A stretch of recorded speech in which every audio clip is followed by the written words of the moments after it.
السلام عليكم ورحمة الله وبركاته. الحمد لله رب العالمين والصلاة والسلام على سيد المرسلين وعلى آله وأصحابه أجمعين. أما بعد فقد قال الله تبارك وتعالى في القرآن المجيد والفرقان الحميد: أعوذ بالله من الشيطان الرجيم. بسم الله الرحمن الرحيم. نحن نقص عليك أحسن القصص بما أوحينا إليك هذا القرآن وإن كنت من قبله لمن الغافلين. صدق الله العظيم. وعن أبي هريرة رضي الله تعالى عنه قال: قال رسول الله صلى الله عليه وسلم: إن الله لا ينظر إلى أجسامكم ولا إلى صوركم ولكن ينظر إلى قلوبكم وأعمالكم أو كما قال عليه الصلاة والسلام. رواه البخاري. அரசாட்சி தனதாக்கி அதன் சாட்சி நபியாக்கி அழகாட்சி புரிகின்ற எல்லா புகழும் அந்த இறைவனுக்கே. கண்ணியத்திற்குரிய பெரியர்களே, சகோதரர்களே, அல்லாஹ்வின் நல்லடியார்களே, அல்லாஹ்விற்கு கோடான கோடி நன்றி செலுத்த நாம் கடமைப்பட்டிருக்கின்றோம். அல்லாஹ் தஆலா நம்மை இந்த பூமியிலே மனித சமுதாயத்திலிருந்து படைத்து பரிபாலித்துக் கொண்டிருக்கின்றான். குறிப்பாக நமக்கு இஸ்லாம் என்ற மாபெரும் அரிய பொக்கிஷத்தை அல்லாஹ் நமக்கு வாரி வழங்கியிருக்கின்றான். நம்ம அடிக்கடி பயான்ல சொல்லியிருக்கிறோம், இந்த ஈமானுக்காக வேண்டி எந்த விதமான போர்களோ யுத்தங்களோ போராட்டங்களோ நம்ம செய்தது கிடையாது. நம்முடைய தகப்பனார் முஸ்லீம், அவங்க வயிற்றுல பிறந்ததுனால நம்ம முஸ்லீம். நம்முடைய தாதா முஸ்லீம், அவங்க படதாதா முஸ்லீம். வாழையடி வாழையாக அவங்க முஸ்லீமா இருந்ததுனால அப்படியே நமக்கு சொன்ன மாதிரி கேட்டால் அப்படின்னா முஃபத்ம மில்கா. ஈமான் அப்படிங்கிறது मुफत में मिल गया, क्या भी उसके लिए कोशिश की, जंग की, लड़ाई की, फसादा की, कोई मेहनत की, எதுவுமே செய்யல. நம்ம தாதா படதாதா எல்லாம் முஸ்லீமா இருந்தாங்க, அவங்க வயிற்றுல பிறந்தனால வாழையடி வாழையா இன்னும் முகமது அலி பாய் உண்மை தானே, நாமளும் முஸ்லீம் அல்லாவுடைய கிருபையில் ஆயிட்டோம். பெரிய அன்பர்களே, அல்லாவுடைய கிருபையில் இந்த ஈமானுக்காக வேண்டி எந்த விதமான யுத்தங்களோ முயற்சிகளோ போராட்டங்களோ எதுவுமே செய்தது கிடையாது. ஆனால் சுமார் 1447 ஆண்டுகளுக்கு முன்பாக நாம் வரலாற்றுகளை புரட்டி பார்த்தோம் என்று சொன்னால், இந்த இஸ்லாத்திற்காக வேண்டி எவ்வளவு பெரிய யுத்தங்கள், எவ்வளவு போராட்டங்கள், எவ்வளவு போர்க்களங்கள், எவ்வளவு இழப்புகள், உயிர் இழப்பு, மனைவி மக்கள் சொந்தம் பந்தம் எல்லாத்தையுமே துறந்து இழந்து இந்த ஈமான் நம் வரைக்கும் கிடைச்சிருக்கு. அல்லாஹ் அக்பர். சாதாரண விஷயம் அல்ல. அதை ஒரு நிமிஷம் நம்ம யோசிச்சு பார்த்தோம் அப்படின்னா கண்டிப்பா இஸ்லாத்துக்கு மாறு செய்ய மாட்டோம். உண்மை தானே பாய்? இப்போ ஒண்ணுமில்லை, ஒரு 100 ரூபா நம்ம கஷ்டப்பட்டு சம்பாதிக்கிறோம் பாய், அது நம்ம கை விட்டு போயிடுச்சு, நம்ம செலவு செய்யல, கீழே விழுந்துருச்சு, இல்லை யாராவது பிக் பாக்கெட் அடிச்சிட்டாங்க அப்படின்னா மனசு எவ்வளவு வலிக்குது தெரியல? உண்மையா இல்லை பாய்? भाई सुबह से शाम तक वाखा बढ़िया, 100 रुपये वाखा बढ़ को कमाया, किससे भी मिलिया नहीं, काम पड़िया को मालूम नहीं, कान दिया कान नीचे पड़ेगा, எங்க கீழே விழுந்துருச்சு, யார்கிட்ட கொடுத்த, எங்க மிஸ் ஆயிடுச்சு, யார் பிக் பாக்கெட் அடிச்சா, பெரிய அன்பர்களே மனசு அவ்வளவு வலிக்கும். ஒரு நாள் 2 நாள் இல்ல, பல நாள் வலிக்கும். ஏன்? உழைப்பு. சுப்ஹானல்லாஹ். நான் கஷ்டப்பட்டு உழைச்சு அந்த உழைப்புடைய காசு, அதனுடைய மகத்துவம் நம்முடைய மனசுல இருக்கு. இந்த வலி என்ன, வேதனை என்னன்னு நமக்கு தெரியும். ஆனா பெரியவர்களே, ஈமான் போயிடுச்சு, ஈமானுடைய விஷயங்களை பத்தி நம்முடைய உள்ளத்துல எந்த விதமான ஒரு வருத்தம் கிடையாது, எந்த விதமான வேதனைகள் கிடையாது. அல்லாஹ் அக்பர். ஹஜரத் அஷ்ரஃப் அலி தானவி ரஹ்மத்துல்லாஹி அலைஹி ஒரு கிதாபுல பதிவு செஞ்சிருக்கிற உண்மையாலுமே அற்புதமான விஷயம். நல்லா கவனமா கேட்கணும். ஒரு மனிதனே 30 வருஷம் வெளிநாட்டுல இருந்தார். பாயெல்லாம் வெளிநாட்டு தான் இருக்கிறார். 30 வருஷம். பெரிய பேர்ல வெளிநாட்டு வாழ்க்கைங்கிறத நாம நினைக்கிறோம், அவனுக்கு என்னப்பா சவுதியில் இருக்கிறாயா, சவுதி மேக ஒரு பஞ்சாயத்துக்கு வந்திருந்தான். துஃபைல் ஹாஜி சாப் இருந்தார். ரொம்ப காமெடியான பஞ்சாயத்து, இதெல்லாம் நம்ம சிந்திக்கணும். நம்ம ஒரு பஞ்சாயத்து, நம்மளும் உட்கார்ந்து இருக்கிறோம். அந்த பையன்கிட்ட கேட்கிறாரு, மாப்பிள்ளை கிட்ட, யாரு? துஃபைல் ஹாஜி சாப். அல்ல அவருக்கு உடல் நலத்தை கொடுக்கணும். அவர்கிட்ட கேட்டாரு, நீ என்னப்பா வேலை பண்ற அப்படின்னு. நீ சவுதி மகும் பாய், சவுதியில இருக்கிறேன் அப்படின்னாரு. சரிப்பா, சவுதியில இருக்கிற, சவுதியில என்ன வேலை பண்ற அப்படின்னாரு. சவுதியில இருக்கிறேன் பாய், சவுதியில இருக்கிறேன் பாய் அப்படின்னாரு. மறுபடியும் 3ஆவது தடவை கேட்கிறாரு, சரிப்பா சவுதியில தான் இருக்கிற, என்ன வேலை செய்யற அப்படின்னா, பாய் நான் சவுதியில இருக்கிறேன் பாய், நான் சவுதியில இருக்கிறேன் பாய்னா. கடைசீட்டில் கொஞ்ச நேரம் தலை கீழே குனிஞ்சு ஒரு 2 நிமிஷத்துக்கு அப்புறம் கேட்டாரு, பெரியவங்களுடைய பேச்செல்லாம் அப்படிதான் இருக்கும், சவுதியில மன்னரா இருக்கிறியா அப்படின்னாரு. என்ன கேட்டாரு? சவுதியில இருக்கிற, சவுதியில இருக்கிறேங்கிறியே, சவுதியில என்ன நீ அரசனா இருக்கிறியா, மன்னரா இருக்கிறியா அப்படின்னாரு. அவன் ஒரு சேல்ஸ்மேனா இருக்கிறான், அவ்வளவுதான். அது என்ன அப்படின்னா பந்தா, சவுதி மகும், சவுதி மகும், सऊदी में हूँ सऊदी में पढ़ता सो उसे मालूम हमना को मालूम नहीं அவன் வெளியில வரும்போது டிப் டாப் ஆயினா உண்மைதானே பாய் வெளியில வரும்போது கோட் ஷூட் போட்டு ஸ்ப்ரே அடிச்சிட்டு அப்படி ஒரு சூட்கேஸ் எடுத்து தள்ளிட்டு வந்தா அப்படின்னா கண்ணாடி கூலிங் கிளாஸ் எல்லாம் போட்டு டே படா வீரப்பாவா அங்க யாராவது ஒரு வண்டி இருக்கும் பெரிய காரு அது பக்கத்துல ஒரு பஸ் ஒன்று கொடுத்து ஒரு போட்டோ ஒன்று பிடிச்சிட்டா முடிஞ்சு போச்சு இதுதான் சவுதியுடைய பயங்கரமான வாழ்க்கை அப்படின்னு நாம முட்டாளா நினைச்சிட்டு இருக்கிறோம் அவனுக்கு அங்க கிளியிருக்கு அவனுக்கு தான் தெரியும் ஹாய் அவனுக்கு கிளியிட்டு அவர் சிரிக்காம பாருங்க மாப்பிள்ள அவருக்கு கூட தெரியும் அவர் சவுதியில் இருக்கிறார் பெரியவர்களே சவுதியில இருக்கிறோம் சவுதியில இருக்கக்கூடியவங்களுக்கு என்ன பிரச்சனை நமக்கு தெரியாது அங்க போனாதான் தெரியும் எப்படிப்பட்ட பிரச்சனை பெரியவர்களே குடும்பம் வந்து போன்லயே நடத்துவாங்க 2 வருஷத்துல தான் வருவாங்க நினைச்சா வர முடியாது குடும்பத்தை போன்ல தான் நடத்துவாங்க நல்லா இருக்கிறியா என்ன வேணும் என்ன ஏது உண்மையா பாய் மிகப்பெரிய தியாகம் பாய் உண்மை தானே சரி விஷயத்துக்கு வருவோம் அப்ப ஒருத்தர் 30 வருஷம் சவுதியில் இருக்கிறார் பாய் இருந்து நல்லா சம்பாதிச்சு வந்தார் சின்னதா ஒரு வீடு கட்டினார் 1000 சதுரடியில ஒரு கார் வாங்கினார் நல்லா விளையாடுக்கிறவங்கள பிள்ளைங்களுக்கெல்லாம் கல்யாணம் பண்ணி வச்சார் இது உதாரணம் காட்டுறார் யாரு அஷ்ரஃப் அலி தானவி ரஹ்மத்துல்லாஹி ஈமான் இபாதத்துடைய மகத்துவத்தை காட்டுறார் 30 வருஷம் வாழ்க்கையை தான் இளமையே போயிடுச்சு பாய் இளமையே போயிடுச்சு 30 வருஷம் சம்பாதிச்சாரு ஒரு வீடு கட்டினாரு கார் வாங்கினாரு அதுக்கப்புறம் பிள்ளைங்களுக்கு கல்யாணம் பண்ணாரு சரி அதுக்கப்புறம் என்ன ஆச்சு அப்படின்னா இவர் ஏதோ ஒரு வேலையா வெளியில போயிட்டு வந்து பார்க்குறாரு வீடெல்லாம் உடஞ்சி போய் கார் மேல விழுந்து எல்லாம் அப்படியே சுக்கு நேரம் நொறுங்கி போச்சு ஒரு உதாரணம் வீடு உடஞ்சி போய் கார் மேல வந்து சுக்கு நூறா போயிடுச்சு அவருடைய மனசு எவ்வளவு வலிக்கும் ஹக்கீம் பாய் வார்த்தைகளால சொல்ல முடியுமா பாய் வார்த்தைகளால சொல்ல முடியுமா 30 வருஷம் பாய் உழைப்பு இளமையே போயிடுச்சு பாய் 30 வருஷம் பொண்டாட்டி பிள்ளைங்களுக்காக உழைச்சான் வீடு போச்சு கார் போச்சு சொத்து எல்லாமே போச்சு அந்த மனுஷனுடைய உள்ளத்துல அத கண்ணால பார்க்கறான் எவ்வளவு வேதனை இருக்கும் வார்த்தைகளால சொல்ல முடியுமா நீங்க அவங்களுக்கு ஆறுதல் படுத்த முடியுமா கண்டிப்பா ஆறுதல் படுத்த முடியாது கண்டிப்பாங்க ஹோங்கா நசீப் பாய் ஹர்கிஸ் ஹோங்கானே 30 வருஷத்துடைய உழைப்பு பாய் அல்லாஹ் அக்பர் ரத்த கண்ணீரோட அப்படியே நிக்கிறான் அடடே 30 வருஷமா ராத் பகலா உழைச்சனே வீடு கட்டினேன் கார் வாங்கினேன் எல்லாமே நாசமா போயிடுச்சே அப்படின்னு உள்ளத்துல எவ்வளவு வேதனை அந்த வலி இருக்குதோ அந்த வலி விட 100 மடங்கு ஒரு மனிதன் அசருடைய தொழுகை விட்டால் என்ன வேதனை அது ஏற்படுதோ அதை விட 100 மடங்கு ஏற்படும் அல்லாஹ் அக்பர் இதுதான் இபாதத் இதுதான் ஈமான் அசருடைய தொழுகை விட்டா அந்த வேதனை 30 ஆண்டுகளுடைய உழைப்பு போயிடுச்சு அப்படின்னு ரத்த கண்ணீரோட கண் கலங்கி நிற்கிறான் பாத்தீங்களா அந்த வேதனை விட 100 மடங்கு என்னுடைய அசர் தொழுகை போயிடுச்சு அப்படின்னு உள்ளத்துல என்னைக்கு அந்த வேதனை வருதோ அந்த வலி வருதோ அப்பதான் அவருடைய ஈமான் காமில் பரிபூர்ணமான முஸ்லிம் என்பதாக நான் சொல்லல அஷ்ரஃப் அலி தானவி ரஹ்மத்துல்லாஹி அலைஹி கூறுகின்றார் அல்லாஹ் அக்பர் சிந்திச்சு பாரு விஷயத்துக்கு வரும் அல்லாஹ்வுடைய கிருபையில நாம வந்து ஈமான்ங்கிற பொசிஷன் எல்லாம் கொடுத்தா அதுவும் குறிப்பா நமக்கு ஹிந்துஸ்தான் இந்தியால பிறந்து வாழக்கூடிய ஒரு தகுதி அல்லாஹ் கொடுத்திருக்கிறான் பெரியவர்களே இன்னைக்கு இன்ஷா அல்லாஹ் தாங்களுக்கு முன்னாடி இபாதத்துகளை பத்தியோ மற்ற இஸ்லாம்களை பத்தியோ இல்ல இந்திய சுதந்திர போராட்டத்துக்கு உலமாக்கள் இரண்டாவது முஸ்லிம்களுடைய பங்கு என்ன இன்னைக்கு வரலாறு அப்படியே புரட்டி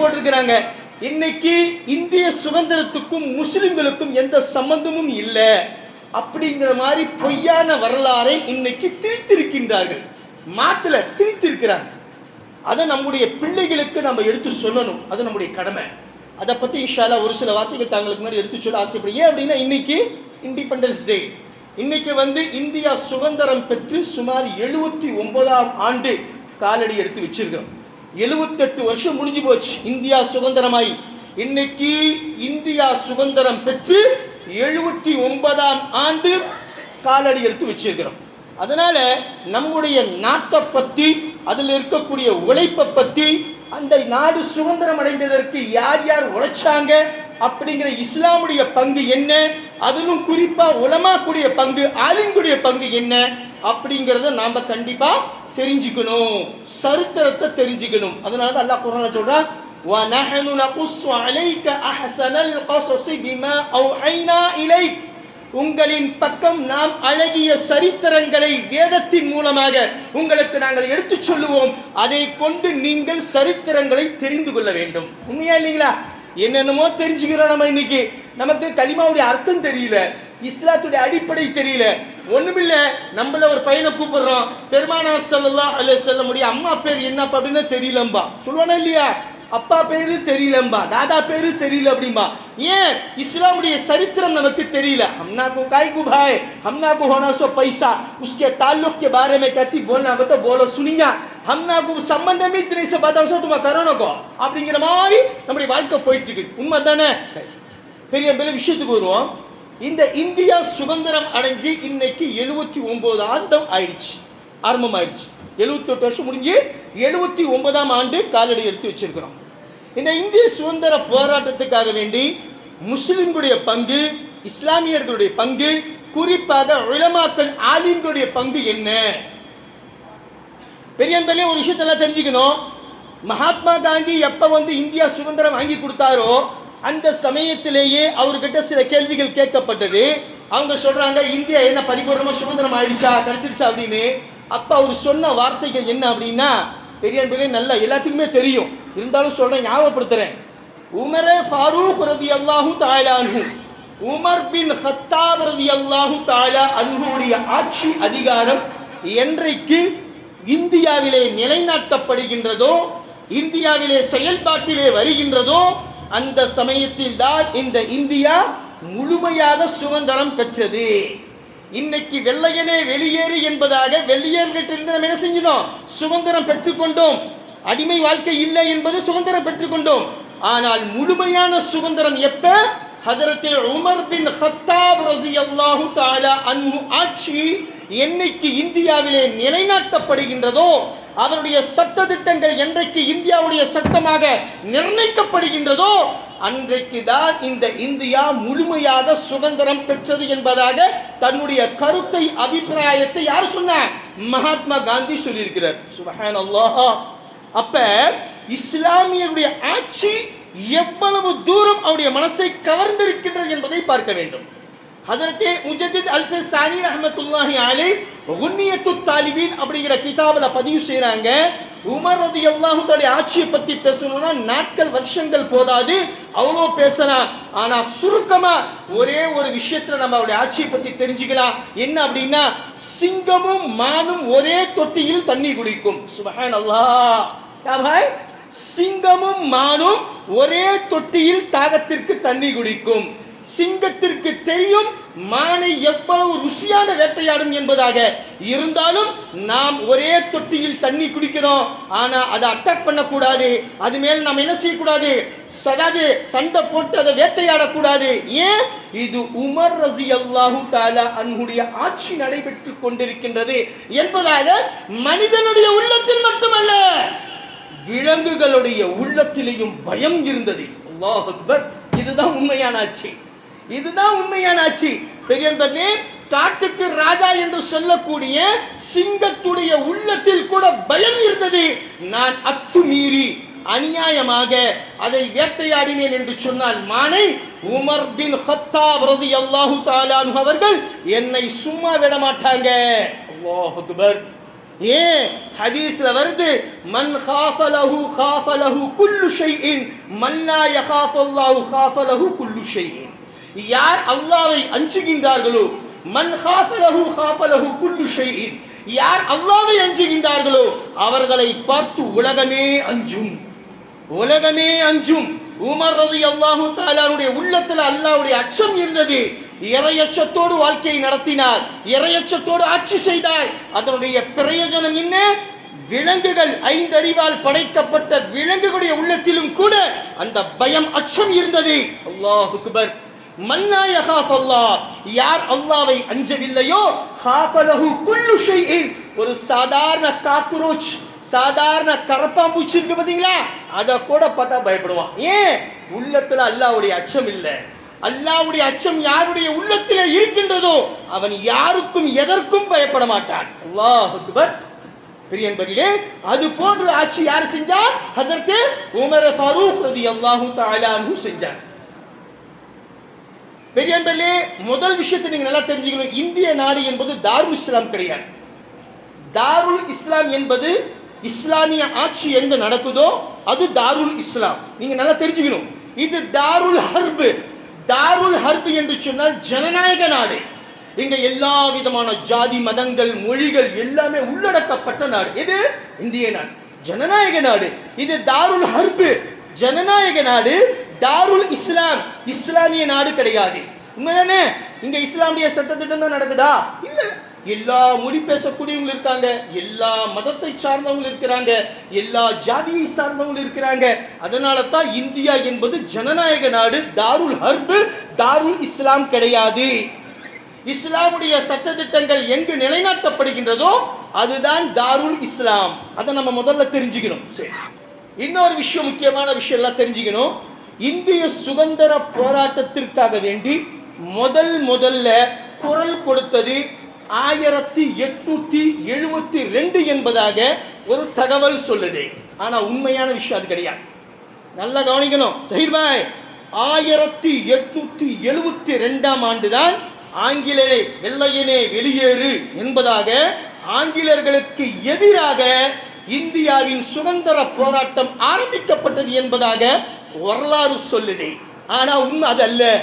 மாறாக ஹஜரத்தே ஷா வலியுல்லா முஹத்திஸே தெஹ்லவி ரஹ்மத்துல்லாஹி அலைஹி அவர்கள் 1752 ஆண்டே இந்தியாவிலே வெள்ளையனே வெளியேறு என்பதாக மிகப்பெரிய ஒரு ஆலிம், மிகப்பெரிய வலியுல்லா இறை நேசர் அவுலியா ஷா வலியுல்லா முஹத்திஸே தெஹ்லவி ரஹ்மத்துல்லாஹி அலைஹி ஆரம்பிச்சார். முதல் விஷயம் நம்ம பிள்ளைங்களுக்கு இதை சொல்லணும் பாய். வரலாறு எல்லாம் மாற்றி அமைக்கப்பட்டிருக்கு. இந்தியாவுடைய சுதந்திரத்துக்கும் முஸ்லிம்களுக்கும் சம்பந்தமே இல்லாத மாதிரி இன்னைக்கு வடிவமைச்சிருக்கிறாங்க. ஆனா நம்முடைய பிள்ளைகளுக்கு நம்ம எடுத்து சொல்லணும், இந்தியாவுடைய சுதந்திரத்துக்கு நம்ம முஸ்லிம்கள் தான் முதல்ல குரல் கொடுத்தாங்க. அதிலும் குறிப்பாக உலமாக்கள் ஆலிம்கள் தான் முதல்ல என்ன செஞ்சாங்க, போர்க்கொடி எடுத்தாங்க அப்படின்னு நம்ம பிள்ளைகளுக்கு நம்ம எடுத்து சொல்லணும். ஏன் வரலாறு அப்படி அல்ல. வரலாறு ஒண்ணுமில்ல. திப்பு சுல்தான் ஷஹீத் ரஹ்மத்துல்லாஹி அலைஹி பத்தி எல்லாமே உங்களுக்கு தெரியும். அவரை பத்தி கர்நாடகாவில் அவர் வந்து தேச துரோகி என்பதாக எழுதி வச்சிருக்கிறான். இதுல கிதாபுகள்ல பாடத்திட்டங்கள்ல எவ்வளவு கொடுமை பாருங்க, எவ்வளவு கொடுமை. அல்லாஹ் அக்பர் சொல்றோம். சரி பெரியவர்களே, முதல் விஷயம் என்னஜி, ஷா வலியுல்லா முஹத்திஸே தெஹ்லவி ரஹ்மத்துல்லாஹி அலைஹி 1752 ஆண்டே வெள்ளையனே வெளியேறு என்பதாக இந்திய சுதந்திர போராட்டத்துக்காக வேண்டி முஸ்லிமான ஆலிமான மிகப்பெரிய முஹத்திஸ் ஹதீஸுடைய கலை களஞ்சியத்தை கற்று குடித்தவர் யாரு? ஷா வலியுல்லா முஹத்திஸே தெஹ்லவி ரஹ்மத்துல்லாஹி அலைஹி. அவருடைய ஆட்சி காலம் நடந்தது. அதுக்கப்புறமேல் பார்த்தீங்க அப்படின்னா அவருடைய மகன் ஷா அப்துல் அசீஸ் தெஹ்லவி ரஹ்மத்துல்லாஹி அலைஹி, ஷா அப்துல் அசீஸ் தெஹ்லவி ரஹ்மத்துல்லாஹி அலைஹி அவர் வந்தாரு.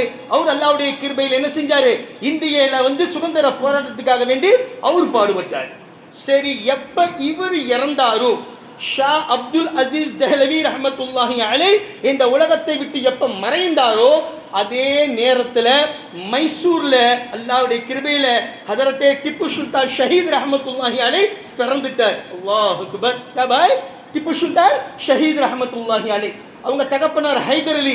அவரு சாதாரண மனிதர் அல்ல. முஹம்மது அலி சாப் வரலாறு திப்பு சுல்தான் தாரீகை திப்பு சுல்தான் நீங்க எடுத்து படிச்சீங்க அப்படின்னா திப்பு சுல்தான் ஷஹீத் ரஹ்மத்துடைய தகப்பனார் ஹைதர் அலி மிகப்பெரிய வலியுல்லா, இறை நேசர், தக்வா, அல்லாஹ்வுடைய இறையச்சத்தோடு வாழ்ந்தவர். அவருக்கு பல நாளா குழந்தையே இல்லை, பல வருஷமா குழந்தை இல்லை. அந்த காலத்துல இருந்த திப்பு அலி ரஹ்மத்துல்லாஹி அலைஹி அப்படிங்கிற ஒரு பெரிய ஒரு மகான், திப்பு அலி ரஹ்மத்துல்லாஹி அலைஹி அப்படிங்கிற ஒரு பெரிய மகான் வலியுல்லா இறை நேசர் அவுலியா, அவர்கிட்ட போய் துவா செஞ்சு நீங்க சொல்லுங்க, துவா செய்யுங்க எனக்கு குழந்தை பாக்கியம் புத்திர பாக்கியம் வேணும் அப்படின்னு ஹஜரத் அவங்க துவா செஞ்சாங்க. அதன் காரணமாக அல்லாஹ் தஆலா அவங்களுக்கு என்ன செஞ்சான், குழந்தையை கொடுத்தா. என்ன பேர் வச்சார் தெரியுங்களா? திப்பு சுல்தான். திப்பு சுல்தான் ரஹ்மத்துல்லாஹி அலைஹி அவர் பேர் என்ன? திப்பு சுல்தான். இந்த திப்பு அப்படிங்கிறது அந்த ஷேக்குடைய பேரு, அவருடைய பேர் கிடையாது. அந்த பெரிய மகான் அவுலியா இருந்தார் பார்த்தீங்களா, திப்பு அலி ரஹ்மத்துல்லாஹி அலைஹி அவருடைய பேர், அந்த ஷேக்குடைய பேர் தான் தன்னுடைய மகனுக்கு திப்பு என்பதாக வச்சார். திப்பு சுல்தான் ஷஹீத் ரஹ்மத்துல்லாஹி அலைஹி அப்படின்னு பேர் சூட்டப்பட்டது. பெரிய என்பதிலே திப்பு சுல்தானை பற்றி பேசணும் அப்படின்னா ஒரு நேரம் 2 நேரம் 1 நாள் 4 நாள் போதாது. வருஷ கணக்கா பேசலாம். அவ்வளவு எல்லாருடைய கிருபையில அவர் என்ன செஞ்சிருக்கிறாரு, இந்த இந்திய சுதந்திர போராட்டத்துக்காக வேண்டி பயங்கரமான அணு ஆயுதங்களை முதல் அவர் தான் தயாரிச்சார். அணு ஆயுதங்களை முதல் யார் தயாரிச்சா? அதற்கு திப்பு சுல்தான் ஷஹீத் ரஹ்மத்துல்லாஹி அலைஹி, மிகப்பெரிய இறை நேசர், அல்லாஹ்வாலா சுப்ஹான் அல்லாஹ் தன்னுடைய வாழ்க்கையில அஸருடைய சுன்னத்துக்களும் சரி தஹஜ்ஜுடைய தொழுகையும் என்னைக்குமே விட்டது கிடையாது. அல்லாஹ் அக்பர். அப்படிப்பட்ட அரசர் நம்ம பார்த்துருக்கிறோம் மாஜி காமத்துலிசா. இப்படிப்பட்ட ஒரு அரசர் அஸருடைய தொழுகையுடைய முன் சுன்னத்தே மோக்கதா கிடையாது. அது ஒரு முஸ்தஹப், தொழுதா நன்மை கிடைக்கும், இல்லைன்னா பாவம் கிடையாது. இஷாவுக்கு முன்னாடி அப்படிதான். ஆனா அந்த தொழுகை கூட அவர் விட்டது கிடையாது. பாபு பாய், அந்த அஸருடைய முன் சுன்னத்துக்கே அவ்வளவு முக்கியத்துவம் கொடுத்தார் அப்படின்னா ஃபர்லு சுன்னத்துக்கள், சுன்னத்தை மோக்கதா, வாஜிபுகள், இதுக்கெல்லாம் எவ்வளவு முக்கியத்துவம் கொடுத்திருப்பாரு. அதனால பெரியன்பர்களே, அவரு தன்னுடைய வாழ்க்கையில அஸருக்கு முன்னாடி இருக்கக்கூடிய முன் சுன்னத்தும் விட்டதா சரித்திரம் அல்ல, தஹஜ்ஜுடைய தொழுகையும் விட்டதாக சரித்திரம் கிடையாது. சுப்ஹானல்லாஹ். பெரியன்பர்களே, இப்படி அல்லாஹ்வுடைய கிருபையில முஸ்லிம்கள் வாழையாக அல்லாஹ்வுடைய கிருபையில இந்திய சுதந்திர போராட்டத்துக்காக வேண்டி முதல் குரல் கொடுத்தாங்க. அதுக்கப்புறமேலே திப்பு சுல்தான் ஷஹீத் ரஹ்மத்துல்லாஹி வஃபாத்துக்கு பின்னாடி பாத்தீங்க அப்படின்னா தாருல் உலூம் தேவபந்துடைய பெரிய மகான்கள், அல்லாஹ் அக்பர். பெரியன்பர்களே, எங்க ஹஜரத் மௌலானா முஃப்தி சைஸா பாலன்குரி ரஹ்மத்துல்லாஹி அலைஹி சொல்லுவாங்க, ஒவ்வொரு உலமாக்கள் தாருல் உலூம் தேவபந்த் யூனிவர்சிட்டியுடைய ஒவ்வொரு உலமாக்கள் கிட்ட ஒவ்வொரு நபிமார்களுடைய பண்புகள் இருந்தது என்பதாக சொல்லுவாங்க. நீங்க இன்னைக்கு கூட நான் முஸல்லால நின்னு போய் சொல்லு, தாருல் உலூம் தேவபந்துக்கு முன்னாடி பார்த்தீங்கன்னா குப்பா மாதிரி ஒன்று இருக்கும், உரண்டையா பார்த்துருப்பீங்க. பாபே காசிம் உள்ள நுழைஞ்ச உடனே தாருல் ஹதீஸுக்கு மேலே ஒரு பெரிய குப்பா, அந்த குப்பாவுடைய தலைவாசல் எல்லாமே மூடி வச்சிருப்பாங்க. நௌத்ரா அப்படின்னா 9 தலைவாசல் அங்கே இருக்கும். பெருமானா ஸல்லல்லாஹு அலைஹி வஸல்லம் தன்னுடைய விரல்களால அந்த இடத்துல என்ன செஞ்சாங்க, கோடு போட்டு இங்கிருந்து தான் இந்த கட்டடத்தை நீங்க கட்டணும். அப்பதான் இந்த வெள்ளையர்கள் எல்லாமே உலமாக்களையும் ஆலிம்களையும் தேடி வெட்டி சாச்சாங்க. இப்படியே விட்டோம் அப்படின்னா குர்ஆனை பத்தி ஹதீஸை பத்தி நமக்கு எடுத்து சொல்லக்கூடியவங்க யாருமே இருக்க மாட்டாங்க அப்படின்ட்டு அல்லாஹ்வுடைய கிருபையில ஹஜரத் மௌலானா காசிம் நானூத்துவி ரஹ்மத்துல்லாஹுடைய கனவுல வந்து அந்த மதரசாவை உருவாக்குறாங்க. சரி பெரியன்பர்களே, அந்த நௌத்ரா அப்படின்னு 9 தலைவாசல் இருக்கு பார்த்தீங்களா, அதுக்கு மேல ஒரு குப்பா இருக்கும். நல்லா கவனமா கேட்கணும். நீங்க தாருல் தேவபந்துடைய போட்டோவை பார்த்தாலும் நான் சொல்லுவேன், அந்த குப்பாவுடைய 4 பக்கம் இருக்கக்கூடிய தலைவாசல்ல மூடி வச்சிருப்பாங்க. நாங்க படிக்கும் போது 1995லயே மூடி வச்சிருந்தாங்க. நாங்க கேட்டோம் ஹசரத்துக்கிட்ட, ஏன் இதெல்லாம் மூடி வச்சிருக்கிறாங்க? ஹஜரத் மௌலானா முஃப்தி சைஸா பாலன்குரி ரஹ்மத்துல்லாஹி அலைஹி மிகப்பெரிய மகான், அவர் சொன்னாரு, இந்த பாடசாலை இது தாருல் ஹதீஸ், அதுக்கு மேலேயும் தாருல் ஹதீஸ் தான். அந்த பாடசாலை ஏன் மூடி வச்சிருக்கிறாங்க அப்படின்னா, மனிதர்களுக்கு கீழே பாடம் நடத்தப்படும், ஜின்னுகளுக்கு மேலே நடத்தப்படும். அல்லாஹ் அக்பர். ஜின்னா கா உஸ்தாத் கோன்பா, ஜின்னுகளுக்கு பாடம் நடத்தக்கூடியவர் யாரியா?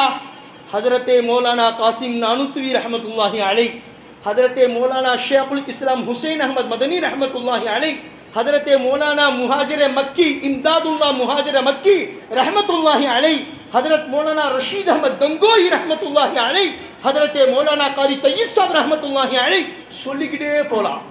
இது மாதிரி பெரிய உலமாக்கள் மகான்கள், ஷா வலியுல்லா முஹத்திஸ் தெஹ்லவி, ஹஜரத்தே மௌலானா ஷா, ஹஜரத்தே கஷ்மீரி ரஹ்மத்துல்லாஹி அலைஹி, ஹஜரத்தே கஷ்மீரி ரஹ்மத்துல்லாஹி அலைஹி, அன்வர் ஷா கஷ்மீரி ரஹ்மத்துல்லாஹி அலைஹி, இவங்க எல்லாம் பெரிய மகான்கள், பெரிய உஸ்தாதுகள்.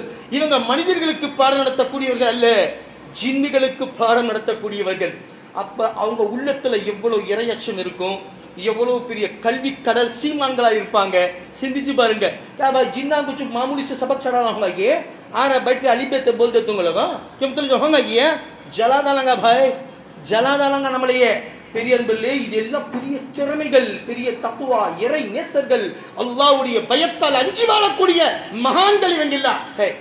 பெரியன்பர்களே, இவங்க எல்லாமே அல்லாஹ்வுடைய கிருபையில இந்திய சுதந்திரத்துக்காக வேண்டி குரல் கொடுத்தவங்க. அதுல காசிம் நானூத்துவி, ஹஜரத்தே ஷேகுல் இஸ்லாம் ஹுசைன் அஹமத் மதனி. ஒரு சம்பவத்தை சொல்றேன் கேளுங்க. ஹஜரத்தே இமாம் ஹுசைன் அஹமத் மதனி ரஹ்மத்துல்லாஹி அலைஹி, ஹஜரத்தே ஷேகுல் ஹிந்த் முஃப்தி மெஹமூத் ஹசன் சாப் ரஹ்மத்துல்லாஹி அலைஹி, அவங்க தான் மகாத்மா காந்திய மகாத்மா அப்படின்னு பட்டத்தையே சூட்டினார். மகாத்மா காந்திய மக்களுக்கு மத்தியில் அறிமுகப்படுத்தியது யாரு? முஸ்லிம் உலமா ஷேகுல் ஹிந்த் ஹஜரத்தே மௌலானா மஹமூதுல் ஹசன் சாப் ரஹ்மத்துல்லாஹி அலைஹி. அவங்க தான் என்ன செஞ்சாங்க, மகாத்மா காந்தியை அறிமுகப்படுத்தி வச்சாங்க. இன்னைக்கு அதெல்லாம் ஒண்ணுமே இல்லை. உண்மை தானே? அதாவது கீழே இருக்கக்கூடிய பேஸ் இருக்கு பார்த்தீங்களா, கண்ணுக்கு தெரியாது. ஏன்னா உண்மை தெரியுமா, அந்த பேஸ் தான் தூக்கி கட்டடத்தையே நிப்பாட்டும். ஆனா அந்த பேஸ் கண்ணுக்கு தெரியாது, அதுதான் தாங்கி பிடிக்கும். கட்டடம் மட்டும்தான் நம்ம கண்ணுக்கு தெரியும். நாம பொய்யா நினைக்கிறோம் கட்டடம் தான் எல்லாமே அப்படின்னு. உண்மை அது இல்லை, பேஸ் தான் எல்லாமே. பேஸ் தான் எல்லாமே. வேறு என்னைக்கு வெளியில தெரியுது, ஆலமரத்தோட வேறு வெளியில தெரியாது. ஆனா தாங்கி இருக்கிறது வேறு தான், மரம் கிடையாது, கிளைகள் கிடையாது. அப்படி இருக்கும் பொழுது பெரிய அன்பர்களே, அந்த காசிம் நானூத்துவி ரஹமத்துல்லாஹி எல்லாமே அல்லாஹ்வுடைய கிருபையில உலமாக்கள் தான் இந்திய சுதந்திர போராட்டத்துக்கு கஷ்டப்பட்டாங்க. பெரிய வாழையடி வாழையா. இப்ப ஹதரத்தே ஷேகுல் ஹிந்த் ரஹமத்துல்லாஹி அலை, மஹமூத் ஹசன் சாப் ரஹமத்துல்லாஹி அலை, அவர் தான் ஷேகுல் ஹிந்த் அப்படிம்பாங்க, இந்தியாவுடைய ஷேக். அவரு ஹுசைன் அஹமத் சாப் ஷேகுல் இஸ்லாம் மதனி ரஹமத்துல்லாஹி அலை, அவங்க மூணாவதா ஹதரத்தே இம்தாதுல்லா முஹாஜிரே மக்கி ரஹமத்துல்லாஹி அலை. இவங்க 3 பேர்த்தையுமே தூக்கு தண்டனை என்பதாக ஆங்கிலேயர்கள் அறிவிச்சிட்டாங்க. தூக்கு தண்டனை, மரண தண்டனை அறிவிச்சிட்டாங்க. மால்டோ அப்படிங்கிற சிறைச்சாலையில 20 வருஷம் இருந்தாங்க. கித்த சால் பாய், 20 வருஷம் இருந்தாங்க பாய். தீன் உலமா பெரிய பெரிய, அவங்க ஜனாசா தான் வெளியில வந்துச்சு, உயிரோட வரல, மௌத்தா போய் தான் வந்தாங்க. சரி, ரம்ஜானுடைய புனிதமிக்க மாசம், அந்த மாசத்துல ஹதரத் ஷேகுல் ஹிந்த் உட்கார்ந்து அழுகுறாங்க. அந்த சமயத்தில் ஹுசைன் அஹமத் மதனி ரஹமத்துல கேட்குறாங்க, ஹசரத் உஸ்தாத் அவருக்கு ஏன் அழுகிறீங்க அப்படின்னு கேட்டாங்க. ஏன் இறந்து போறதை பத்தி அழுகிறீங்களா, தூக்கு தண்டனை என்பதாக அழுகிறீங்களா, மரண தண்டனை அழுகிறீங்களா? அவங்க சொன்னாங்க, நான் அதுக்கு அழுகலப்பா. பின் எதுக்கு அழுகிறீங்க? ரம்ஜானுடைய புனிதமிக்க மாசம் இன்னும் நாளைக்கு ஆரம்பிக்க போகுது. நானும் ஹாஃபிஸ் இல்லை, நீங்க 2 பேருமே ஹாஃபிஸ் இல்லை. ஆனா தராவியுடைய தொழுகையில குரானை கேட்கணும்னு ரொம்ப ஆர்வமா இருக்குது. என்னுடைய வாழ்க்கையில நான் ஒரு நாள் கூட விட்டது கிடையாது. ஆனா எப்படி இப்ப நான் கேட்பேன் குரான் அப்படின்னு. ஷேகுல் இஸ்லாம் ஹுசைன் அஹமத் மதனி ரஹ்மத்துல்லாஹி சொன்னாங்க, ஹசரத் கவலைப்படாதீங்க, டெய்லி நான் ஒரு ஜுஸு ஞாபகம் பண்ணி 30 நாளைக்கு 30 ஜுஸு உங்களுக்கு முன்னாடி தராவியில ஒப்பிக்கிறேன் அப்படின்னாரு. 1 महीने में हाफिज कुरान बन गए. अल्लाह अकबर भाई, ஒரே மாசத்துல ஹாஃபிஸ் குரான் ஆயிட்டார். யாரு? ஹஜரத் ஷேகுல் இஸ்லாம் ஹுசைன் அஹமத் மதனி ரஹ்மத்துல்லாஹி அலைஹி. அல்லாஹ் அக்பர். பிரியன்பர்களே, இன்னைக்கு கூட தேவபந்துல அதோட தெரு பேரே இருக்கு, ஒரு ரோட்டு பேரே இருக்கு, ஷேகுல் இஸ்லாம் ஹுசைன் அஹமத் மதனியுடைய ரோடு என்பதாக.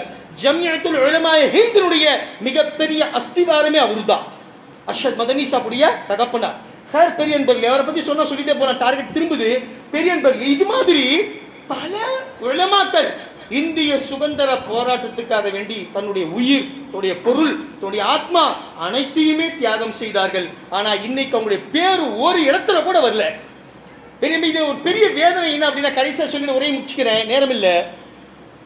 இந்தியர்கள், அதாவது ஆங்கிலேயர்கள் இந்தியாவுக்குள்ள வியாபார விஷயமா வந்து கிட்டத்தட்ட 150 ஆண்டுகளுக்கு மேலாக என்ன செஞ்சாங்க, ஆட்சி செஞ்சாங்க. எத்தனை பேர் இருந்தாங்க தெரியுங்களா? முத்தலி சாப் கிட்ட சேர்த்திய खाली 2 लाख आदमी थे. எத்தனை பேர்? நல்ல கவனமா கேட்கணும். முஸ்லிம்கள் இந்தியருடைய ஒற்றுமையை பத்தி பாருங்க. உதாரணம், 2 லட்சம், அதுக்கு மேல கிடையாது. ஹுசைன் அஹமத் தாரீக் ஹிந்துஸ்தான் ஆசாதி அப்படிங்கிற கிதாப்ல எழுதியிருக்கிறாங்க, 150 ஆண்டுகளுக்கு மேலாக இந்தியாவிலே ஆங்கிலேயர்கள் ஆட்சி செய்தார்கள். அதுல அவங்களுடைய மொத்த எண்ணிக்கையே 2 லட்சம் தான் பாய். 2 लाख ஆங்கிலேயருக்கு மேல கிடையாது. 2 லட்சம் ஆங்கிலேயர்கள் மட்டும்தான் இந்தியாவில் இருந்தாங்க. நம்ம இந்தியாக்காரங்க எத்தனை பேர் இருந்தாங்க தெரியுங்களா? 20 கோடி பேர் இருந்தாங்க. அல்லாஹ் அக்பர். 20 கோடி பேர் மக்கள் மேல எத்தனை பேர் ஆட்சி செஞ்சான்? 2 லட்சம் பேர் ஆட்சி செஞ்சான். சிந்திச்சு பாரு, என்ன காரணம்? 20 கோடி மக்கள் என்னையா பிரச்சனை, என்னையா பிரயோஜனம், என்னையா செஞ்சீங்க அப்படின்னா ஒற்றுமை இல்லை. இன்னைக்கு நம்ம முஸ்லீம்ல அப்படித்தானே இருக்கு. 20 அமைப்புகள் இருக்கும். கேட்டா பாய், 20 அமைப்புகள். நம்ம ஷம்சுத்தீன் காசிமி கூட அடிக்கடி சொல்லுவார், அப்பா சேர்ல வீல் சேர்ல உட்காந்து இருப்பார். எங்கடா போற அப்படின்னு, பாபர் மஜிதுடைய வருஷ ஃபாத்தியாவுக்கு போறேன் அப்படிமா. என்ன பாய், பாபர் மஜிதுடைய வருஷ ஃபாத்தியாவுக்கு. சரி, வருஷ ஃபாத்தியா வருஷம் செய்றீங்க, எல்லாம் ஒத்துமையா ஒன்னா செய்றீங்களா? அதுவும் இல்லை. ஒரு குரூப் மெரினா பீச்சில் செய்யும், இன்னொரு குரூப் கலெக்டர் ஆபீஸ்க்கு முன்னாடி செய்யும், இன்னொரு குரூப் தலைமை செயலகத்துக்கு முன்னாடி செய்யும்.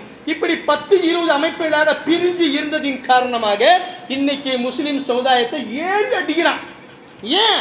அவனுக்கு தெரியும் முஸ்லிம்கள் என்னைக்குமே ஒற்றுமையா இருக்க மாட்டானுங்க, அதே மாதிரி இந்தியர்களும் ஒற்றுமையா இருக்க மாட்டாங்கன்னு ஆங்கிலேயனுக்கு நல்லா தெரியும். இவனை எதை வச்சு எதை அடிக்கலாம், எதை கொடுத்தா இவன் பணிவான், எல்லாம் அவங்களுக்கு தெரியும். 20 கோடி மக்கள் மேல எத்தனை பேர் ஆட்சி செஞ்சான்? 2 லட்சம் பாய், 2 லட்சம் பேர் தான் ஆங்கிலேயர்கள் இருந்தா கடைசி வரைக்கும். ஹஜரத்தே ஷேகுல் இஸ்லாம் எழுதியிருக்க ஒரு கிதாபில், தாரீக் ஆசாத் ஹிந்துஸ்தானி அப்படிங்கிற கிதாபில் 2 லட்சம் ஆங்கிலேயர்கள் 20 லட்சம் இந்தியர்கள் மேல ஆட்சி செஞ்சிருக்கிறோம். எவ்வளவு கொடுமையான விஷயம். ஏன்? நமக்குள்ள ஒற்றுமை இல்லை, நமக்குள்ள ஒற்றுமை இல்லை.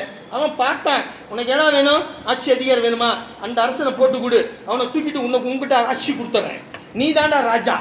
இப்படியே சொல்லி சொல்லி சொல்லி மது மாது எல்லாம் பொருட்கள்லாம் ஆசை கொடுத்து ஆட்சி கொடுக்கிற ஆசையை காட்டி காட்டி இந்தியாவை முழுமையா அபகரிச்சுட்டான். ஆக பெரியவர்களே, நம்முடைய பிள்ளைகளுக்கு நம்ம எடுத்து சொல்லணும், இந்திய சுதந்திர போராட்டத்தில் அதிகமாக முதல் குரல் கொடுத்தவங்க, நான் மற்ற மதத்துக்கு இல்லைன்னு சொல்லல, எல்லாமே சேர்ந்து செஞ்சான். ஆனா முதல் குரல் கொடுத்தவங்க ஆலிம்கள், உலமாக்கள், முஸ்லிம்கள். அவங்க தான் முதல்ல குரல் கொடுத்தாங்க. இந்திய நாட்டுடைய சுதந்திரத்துக்கு முழுமையாக தன்னுடைய பொருள், ஆத்மா, நேரம் இல்லை எல்லாம் சொல்லிட்டே போலாம். யார் யாரோ எவ்வளவு அப்பயே கொடுத்துருக்கிறாங்க. லட்சக்கணக்கு கோடி கணக்கில் நகைகள் எல்லாம் அப்பயே என்ன செஞ்சிருக்கிறாங்க, கப்பல் லோட்டிய தமிழன் இவனுக்கு அவனுக்கு ஏகப்பட்டது கொடுத்துருக்கிறாங்க அல்லாஹ்வுடைய கிருபையில.